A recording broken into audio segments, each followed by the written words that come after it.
Hey guys, इस video में हम उमा हाराथी मैम की यूपीएससी की आंसर राइटिंग कॉपी को देखने वाले हैं। उमा हाराथी मैम की यूपीएससी सीएससी 2022 में ऑल इंडिया रैंक 3rd आई है और ये इनकी GS1 की आंसर राइटिंग कॉपी है। तो चलिए स्टार्ट करते हैं। सबसे पहले हम देखते हैं question number 2। Though it had its achievements, the exclusion of Indians from the system was a key feature of judicial reforms introduced by Cornwallis Analyze। तो ये 10 मार्क्स का क्वेश्चन है जिसमें सबसे पहले इंट्रोडक्शन में इन्होंने बताया है कि कॉर्नवालिस ने काफ़ी सारी एडमिनिस्ट्रेटिव रिफॉर्म्स लेकर आए थे जिसमें जुडिशियल रिफॉर्म इन्होंने इंट्रोड्यूस किए थे। उसके पॉजिटिव और नेगेटिव दोनों टाइप के इम्पैक्ट्स हुए थे। इसमें सबसे पहले इन्होंने बताया है कि जुडिशियल रिफॉर्म की अचीवमेंट्स क्या थी। सबसे पहले उन्होंने इंट्रोड्यूस किया था the concept of equality before law, जो पहले इंडियन जुडिशियल सिस्टम में एब्सेंट था।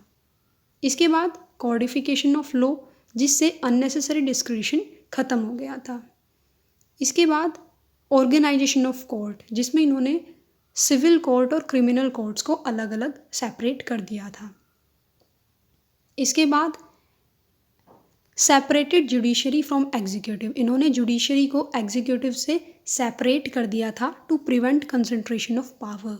लेकिन इसमें काफ़ी सारी शॉर्ट कमिंग्स भी थी, जैसे कि न्यू सिस्टम लोगों को समझ में नहीं आया था। इसके बाद ये बहुत ज़्यादा एक्सपेंसिव था, जैसे कि किसी लॉयर को हायर करना, एंड जो पोजीशन थी जजेस की वो यूरोपियंस के लिए ही रिजर्व रहती थी मोस्टली। इसके बाद equality before law equally apply नहीं हुआ था बिटवीन इंडियंस एंड यूरोपियंस, जिसकी वजह से इंडियन एक्सक्लूड रहे थे from this act. And finally conclusion में इन्होंने बताया है कि ऑल दो रिफॉर्म्स इम्प्रूव करने के लिए लाए गए थे जुडिशियल सिस्टम को, लेकिन जो इम्प्लीमेंटेशन था वो अप टू द मार्क नहीं था, जिसकी वजह से इंडियंस के लिए हार्डशिप क्रिएट हुई थी। अब हम नेक्स्ट क्वेश्चन देखते हैं। Outline the course of the revolutionary movement in the Indian freedom struggle during the 1920s and 1930s, paying special attention to the contribution of Bhagat Singh. तो ये भी 10 मार्क्स का क्वेश्चन है।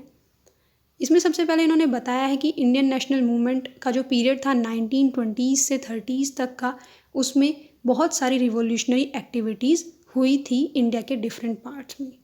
तो सबसे पहले इन्होंने एक फ़्लो चार्ट बना के बताया है कि क्या क्या रीज़न थे उस टाइम पर रिवॉल्यूशनरी एक्टिविटीज़ होने की। जैसे कि वर्ल्ड वॉर 1 हुई थी, उसके बाद सोशो इकोनॉमिक डिस्ट्रेस आया था, गवर्नमेंट रोल एक्ट जैसे एक्ट ले आई थी, और नॉन कोऑपरेशन मूवमेंट को विड्रॉ कर लिया गया था। इसके बाद इन्होंने एक मैप बना के बताया है कि किस किस जगह पर रिवॉल्यूशनरी एक्टिविटीज़ हो रही थी। 2 मेजर एरियाज़ थे, पंजाब दिल्ली रीजन एंड दूसरा बंगाल रीजन।